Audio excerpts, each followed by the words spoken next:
है समय नेटवर्क और आप देख रहे हैं समय मुंबई। आज मुंबई में होगा विश्व कप का फाइनल। धोनी के धुरंधर भिड़ेंगे लंका के लायंस से। दोनों टीमें हैं तैयार। विश्व कप के फाइनल में दोनों ही टीमें हैं तैयार, लेकिन दोनों टीमों पर चोट का साया। आशीष नेहरा के खेलने पर संदेह। नाकाम साबित हो रही है मुंबई पुलिस की सुरक्षा। मुंबई में हो रहे विश्व कप के फाइनल के सुरक्षा व्यवस्था में चूक। समय मुंबई ने खोली मुंबई पुलिस की पोल। और मुंबई में बीती रात हुए 2 एक्सीडेंट। बस ड्राइवर की गलती से एक की गई जान, तो वहीं दूसरी ओर गुस्साई भीड़ ने किया प्रदर्शन।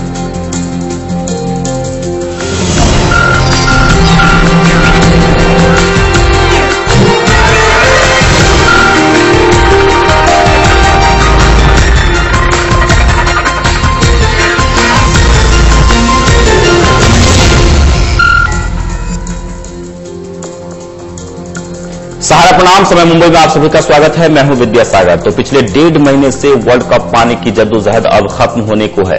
वर्ल्ड कप का फाइनल मुकाबला आज होने वाला है श्रीलंका और भारत के बीच। दोनों टीमें अपनी रणनीति के साथ तैयार हैं वर्ल्ड कप की ट्रॉफी हासिल करने के लिए। तो आइए देखते हैं किस तरह की तैयारी है दोनों टीमों की। श्रीलंका लगातार दूसरी बार वर्ल्ड कप के फाइनल में पहुंची है।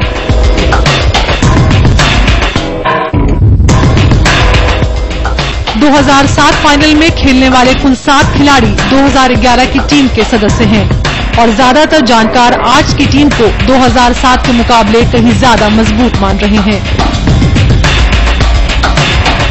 उधर टीम इंडिया आत्मविश्वास से लबरेज है।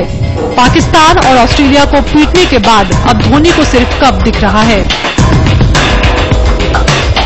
टीम इंडिया की बैटिंग तो कमाल है ही, साथ ही बॉलिंग ने भी अब धार पकड़ ली है।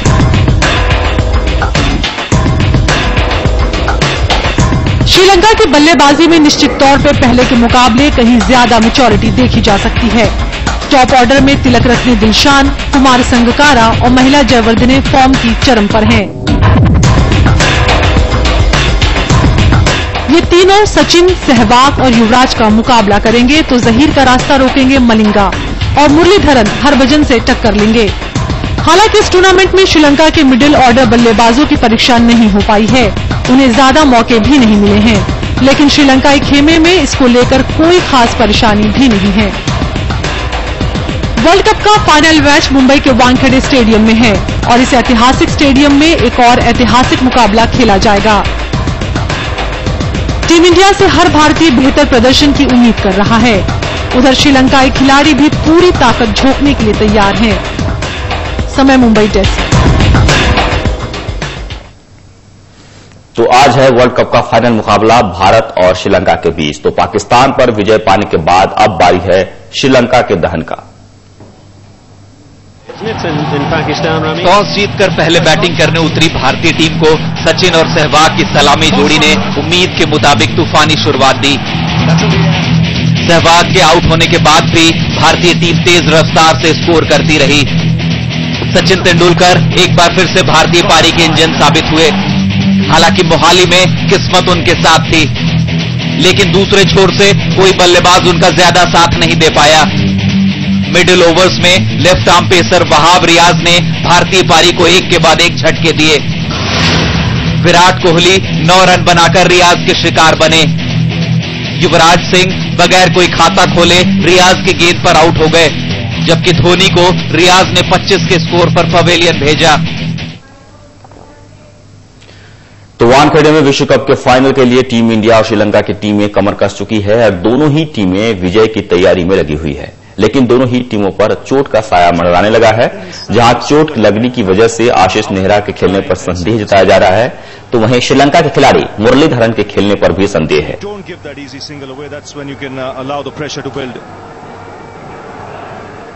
Because in a situation like this, you must expect a run-out. You must expect a misunderstanding in the calling. But it's so noisy here. You've got to be precise about your calling.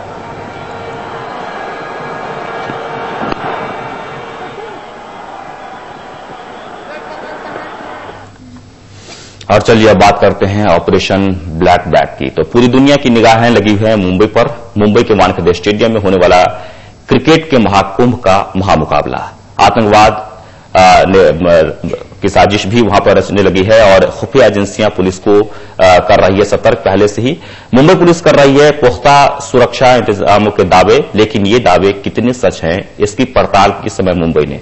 हमारे 3 संवाददाताओं ने अलीबाग से लेकर मुंबई के कई अहम ठिकानों पर सुरक्षा की जांच की और हर जगह हमने सुरक्षा में पाई बड़ी खामी। आइए आपको दिखाते हैं सिलसिलेवार तरीके से सुरक्षा में चूक की कई कहानियां एक के बाद एक। आईबी ने बताया कि वर्ल्ड कप फाइनल पर है खतरा। पाकिस्तानी सुरक्षा एजेंसियों ने भी जताया आतंकी घूम रहे हैं शहर में और सुरक्षा है सुस्त। ये कैसी तैयारी?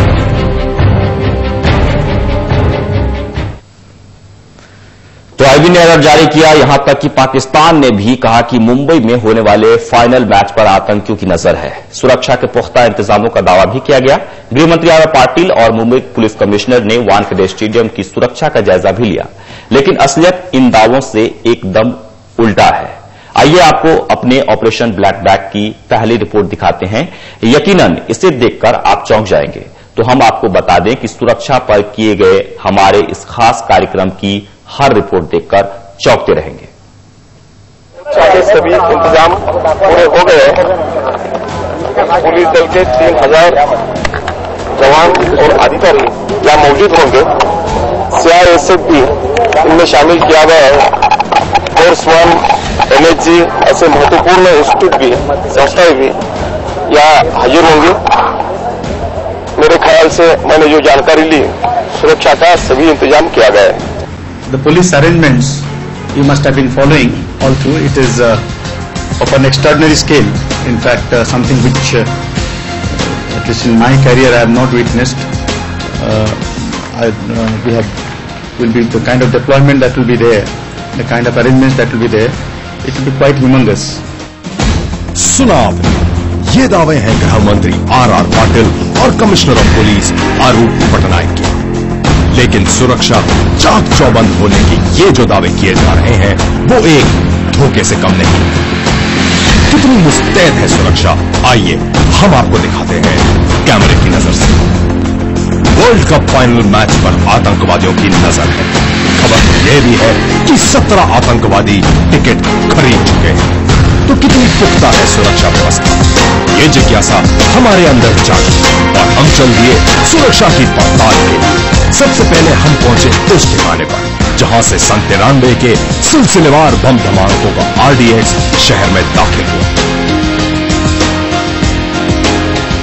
इस वक्त हम अलीबाग के बीच पर मौजूद हैं और आप देख सकते हैं, अगर समुद्र के अंदर झांकने की कोशिश करें तो आप सामने देख सकते हैं शिवाजी महाराज का बहुत ही पुराना या फिर कहे एक प्राचीन किला है समुद्र के बीचों बीच।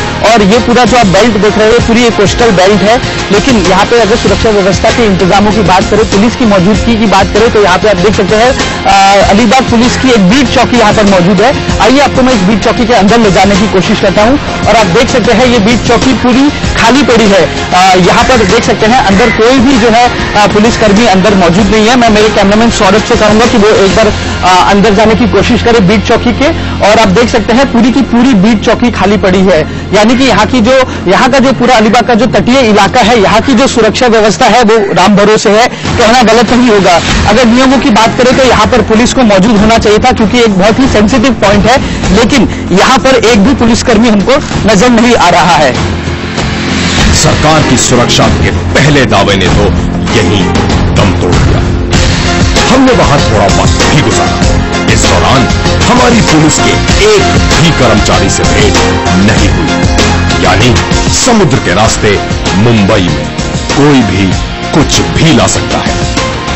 बस यहीं से हमारे पास पुलिस की सुरक्षा की जांच करने का विचार मजबूत हुआ और हमने जांच की 3 टीमें बनाई, यूनिट 1, यूनिट 2 और यूनिट 3। हम तीनों ने शहर के 3 अहम अलग अलग ठिकानों की सुरक्षा की जांच करने की मुहिम शुरू कर दी।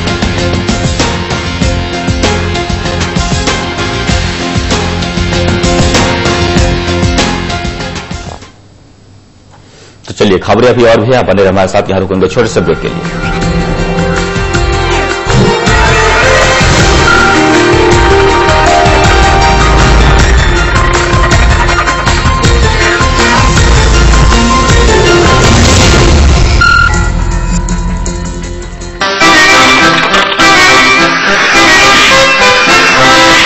Action Tessa laminated wooden flooring get ready to be poured. पूजा, तुम डीजे के अलावा कुछ और भी बनना चाहती थी? सर, मैं एस्ट्रोनॉट बनना चाहती थी। क्यों? सर, बचपन से मेरी ख्वाहिश थी कि मैं चांद पर चढ़ूं। और रितेश, तुम क्या बनना चाहते हो? सर, वैसे तो मेरा सपना था कि मैं मुकेश अंबानी बनूं, लेकिन अब सोच रहा हूँ चांद बनने में ज्यादा फायदा है। भूत आया।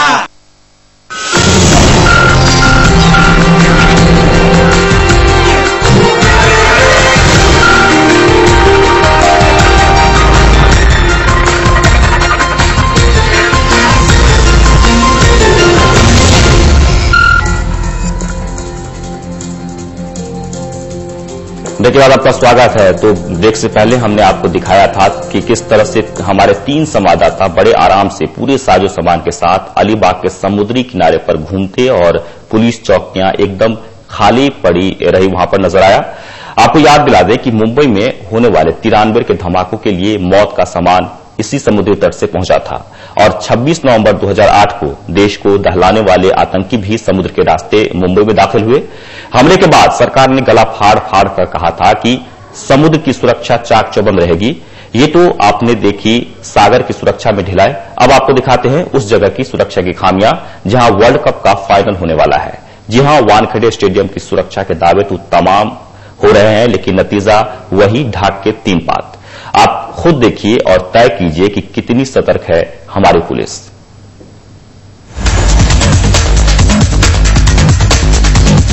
ठीक 12:35 पर ऑपरेशन ब्लैक बैग पहुंचा Mumbai, gateway of India. Hotel Taj की तरफ जाने वाले मेटल डिटेक्टर तो हमें दिखे, लेकिन वो काम नहीं कर रहे थे। सुरक्षाकर्मी भी तैनात दिखे, लेकिन किसी का ध्यान हमारी तरफ नहीं गया। इत्तेफाकन हमारे पहुंचते ही वहां खिलाड़ियों की बस भी आ पहुंची।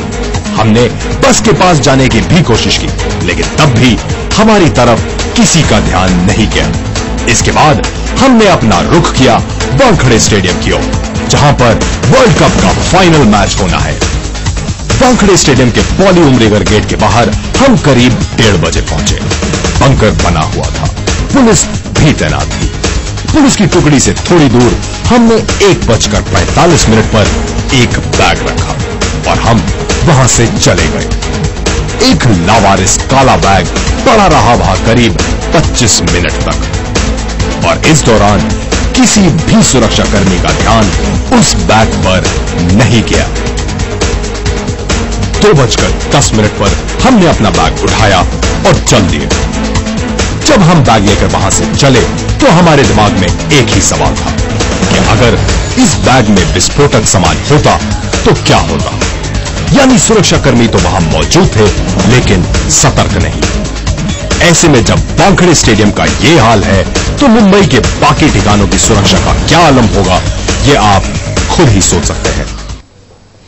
तो ये तो था वानखेड़े में सुरक्षा का हाल। आइए अब हम आपको वहां ले चलते हैं जहां 26 नवंबर को आतंकवादी कसाब और उसके साथी ने मौत का तांडव खेला था। हादसा इतना पुराना नहीं कि उसकी यादें जहन से मिट जाएं, इसलिए सुरक्षा में बरती जा रही ढिलाई पर सवाल खड़े होते हैं। ऑपरेशन ब्लैक बैग की यूनिट नंबर 2 ने सीएसटी स्टेशन पर सुरक्षा की जांच की। आपको यकीन नहीं होगा, इतनी संवेदनशील ठिकाने पर भी हमें सुरक्षा में बड़ी चूक दिखी।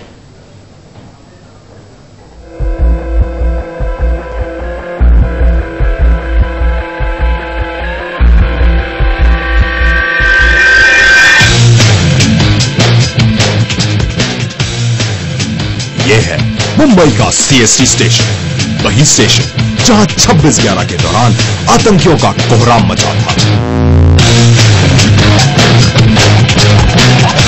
जाहिर है इतने संवेदनशील जगह की सुरक्षा तो चाक चौबंद होनी चाहिए। आइए देखते हैं कैसी है सीएसटी की सुरक्षा व्यवस्था। यह है सीएसटी स्टेशन का प्रवेश द्वार। आइए चलते हैं भीतर। हमारे साथ है ये संदिग्ध बैग। ये आ गए हम बैग के साथ स्टेशन के अंदर, लेकिन किसी ने भी हमें नहीं रोका। लगातार हम 1 घंटे तक सीएसटी स्टेशन में इस संदिग्ध बैग के साथ एक कोने से दूसरे कोने तक घूमते रहे, लेकिन किसी की भी नजर हम पर नहीं पड़ी। आप खुद देख सकते हैं कि यहां किसी को कोई मतलब ही नहीं कि वो बैग के भीतर के सामान के बारे में जानने की कोशिश भी करें। सुरक्षा कर्मियों की खामी तो आप देख ही रहे हैं। अब हम आपको दिखाते हैं कि कैसे नो एंट्री जोन में जाने पर भी हमें ना तो कोई रोक रहा है और ना ही कोई सवाल कर रहा है। बड़े ही आसानी से हमने उस दरवाजे से एंट्री की जहां नो एंट्री का बोर्ड लगा है। हैरत की बात तो यह है कि हमने नो एंट्री गेट से एक बार नहीं बल्कि कई बार एंट्री की, लेकिन सुरक्षा कर्मियों को कोई परवाह नहीं। आइए आगे बढ़ते हैं, चलते हैं सीएसटी स्टेशन पर लगे सिक्योरिटी दरवाजों के पास, जहां से प्रवेश करते ही एक अलर्ट अलार्म बजता है। लेकिन आप खुद देख सकते हैं कि इस दरवाजे का अलार्म सिस्टम खराब पड़ा हुआ है, जिसका साफ मतलब है कि हमारे बैग में अगर विस्फोटक सामान होता तो भी हमें कोई पकड़ नहीं सकता। मतलब साफ है, आतंकियों का रास्ता इन खराब दरवाजों ने पूरी तरह से आसान कर दिया है। अब देखिए सीएसटी स्टेशन के इस हिस्से को, जहां एक नहीं बल्कि 4 गेट लगे हैं, जिनका मकसद है स्टेशन आने वाले लोगों की तलाशी। लेकिन इन गेट से बचना कितना आसान है, और बिना इन गेट से गुजरे भी आप सीएसटी स्टेशन में दाखिल हो सकते हैं। आप खुद देख सकते हैं, हम अपने इस संदिग्ध बैग के साथ सीएसटी स्टेशन के भीतर बिना इन गेटों से गुजरे ही आ गए। साफ है कि खाली जगह का फायदा आतंकी बेहतर तरीके से उठा सकते हैं। अब हम इस संदिग्ध बैग को लावारिस छोड़ रहे हैं। आधे घंटे तक ये बैग इसी तरह यहीं पड़ा रहा, लेकिन किसी भी सुरक्षा कर्मी की नजर इस बैग पर नहीं पड़ी। यहां हुआ ऑपरेशन ब्लैक बैग खत्म और हम अपने इस संदिग्ध बैग के साथ सीएसटी स्टेशन से बाहर निकल गए।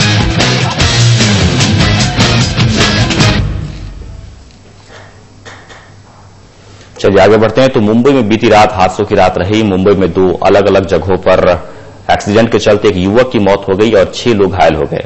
पहली वारदात मुंबई के चेंबूर इलाके की है, जहां पर एक एयर कंडीशन बस और बेस्ट की बस में टक्कर हुई, जहां पर एक युवक की मौत हो गई जबकि 5 लोग घायल हो गए। वहीं दूसरी घटना बांद्रा इलाके में सड़क हादसे में एक युवक गंभीर रूप से घायल हो गया। सड़क पर जा रहे एक युवक को एक कार ने जोरदार टक्कर मार दी। टक्कर के बाद कार चालक कार के साथ फरार हो गया। फिलहाल घायल व्यक्ति को पास के अस्पताल में भर्ती कराया गया और घटना के बाद गुस्साई भीड़ ने बस पर पथराव शुरू कर दिया। स्थानीय लोगों के अनुसार यहां पर रोजाना कोई न कोई हादसा होता है, लेकिन प्रशासन लापरवाह बना हुआ है।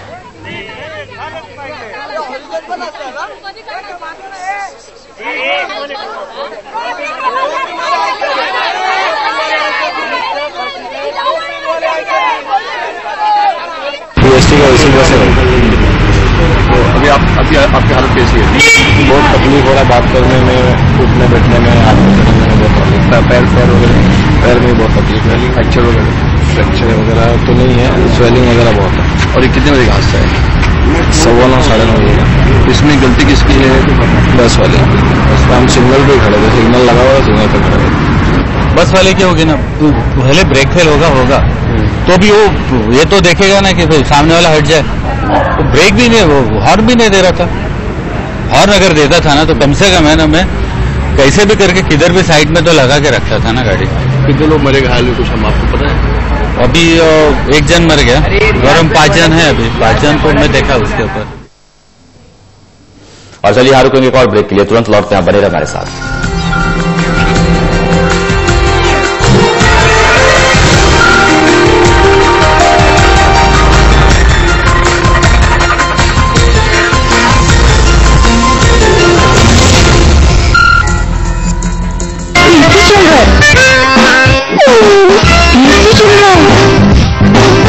जी हाँ, माइक्रोटेक इन्वर्टर है तो सब चले बेफिक्र। रिच बॉल शूज असली लेदर से बने, चले हर कदम।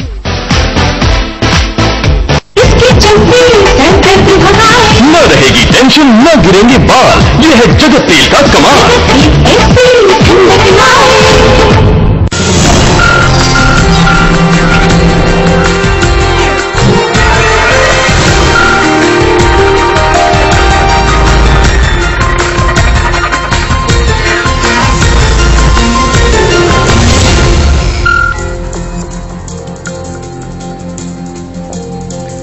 ब्रेक के बाद आपका स्वागत है और बात करते हैं मास्टर ब्लास्टर सचिन तेंदुलकर की। तो जी हां, क्रिकेट के भगवान माने जाते हैं सचिन तेंदुलकर। हर कोई बस उनके जैसा बनना चाहता है, लेकिन खुद सचिन के लिए वानखेड़े में फाइनल खेलना पुरानी यादों को ताजा करना है। क्या है वो यादें, आइए देखते हैं।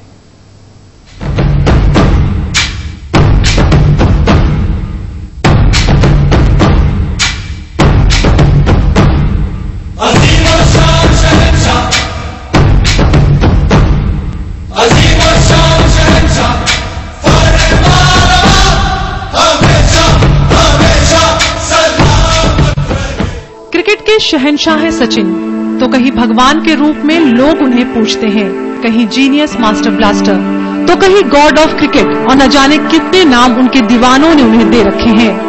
अपने 21 साल के अंतर्राष्ट्रीय करियर में सचिन ने विश्व क्रिकेट और भारतीय प्रशंसकों को गौरवान्वित करने वाले सैकड़ों लम्हे दिए हैं। कई और उपलब्धियों के सरताज के जीवन में एक और सुनहरा पल आने वाला है, जब सचिन का जन्मदिन बन जाएगा विश्व क्रिकेट दिवस है।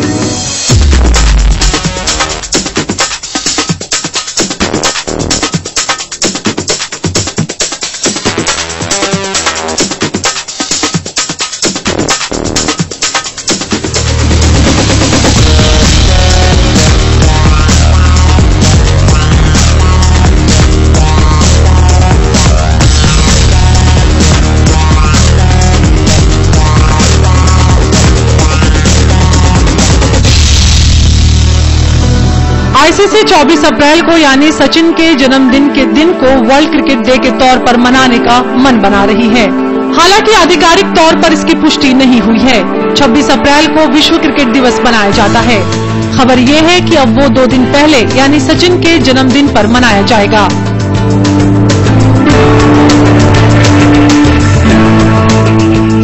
सचिन ने क्रिकेट जगत में वो इज्जत और शोहरत पाई है जिसकी कोई दूसरी मिसाल नहीं। इस मुकाम तक पहुंचने के लिए सचिन ने संघर्ष की सभी सीमाएं पार कर दी और आम इंसान बन गया क्रिकेट का सबसे बड़ा बल्लेबाज।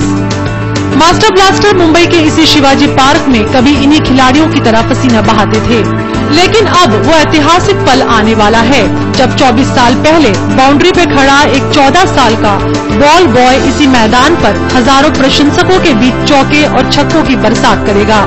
अजी चौंकिए मत, हम बात कर रहे हैं 1987 के उस वर्ल्ड कप मैच की जो वानखेड़े स्टेडियम में मैच हो रहा था और सचिन बाउंड्री पार एक बॉल बॉय की भूमिका निभा रहे थे। अपने खेल के लिए समर्पण, देश के प्रति सच्ची कर्तव्य निष्ठा ही सचिन की कामयाबी का राज रहा है। ये खूबियां सचिन को उनके स्कूल शारदा आश्रम ने दी और आज सचिन कामयाबी के उस मुकाम पर है जहां कोई भी किसी भी क्षेत्र का खिलाड़ी उनके मुकाम तक पहुंचने की कल्पना भी नहीं कर सकता। मैदान में कड़ी धूप में तपते और पसीना पोंछते हुए हर बच्चा अपने आप को सचिन बनते देखना चाहता है। वानखेड़े स्टेडियम ने सचिन को बॉल बॉय के रूप में भी देखा और अब वो 1 अरब से भी ज्यादा उम्मीदों का मसीहा बनते देख रहा है। जाहिर है सचिन से अब सारा देश एक ही मांग कर रहा है, बस हमें कप ला दो। नीतू सिंह, समय मुंबई।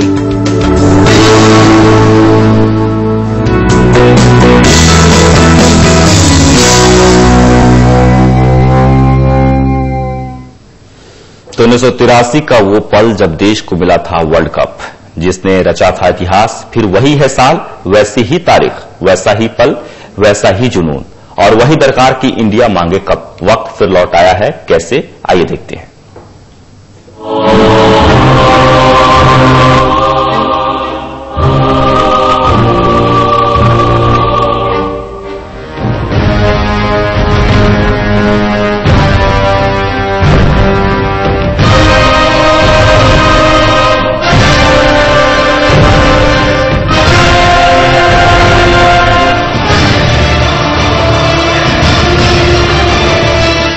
कहते हैं वक्त लौट कर नहीं आता, जो गुजर गया वो बीत गया। लेकिन हम आपको कहें कि वक्त एक बार फिर लौट कर आया है, तो अगर हम कहें कि भारत एक बार फिर उसी दिन और तारीख के साथ 2 अप्रैल को एक और इतिहास रचेगा, तो हैरान हो गए ना? जी हाँ, ये चौंकाने वाली बात ही तो है कि 1983 और 2011 का कैलेंडर समान है। महीने के दिन और तारीख एक जैसे हैं। And India now are 6 down and in awful trouble.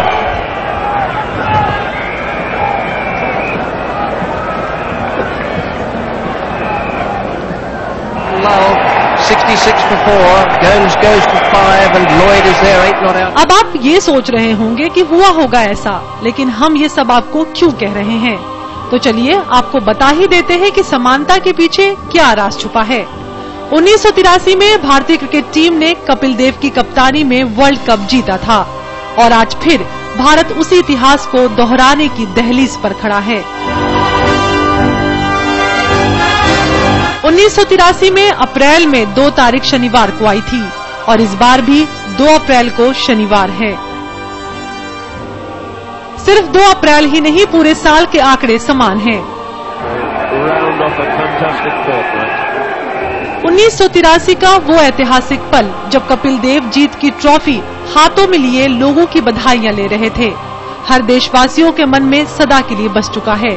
और अब बारी है जब धोनी सेना लंका दहन कर साल 2011 को सदा के लिए यादगार बना देगी। तो अब मान गए ना कि वक्त दोबारा लौट कर भी आता है।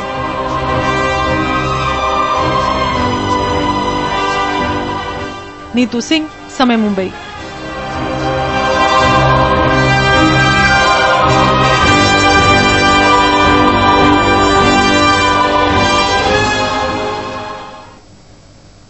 और इसी के साथ इस बुलेटिन में इतना ही। आप देखते रहिए समय मुंबई पर खबरों का सिलसिला लगातार जारी रहेगा। सहारा प्रणाम।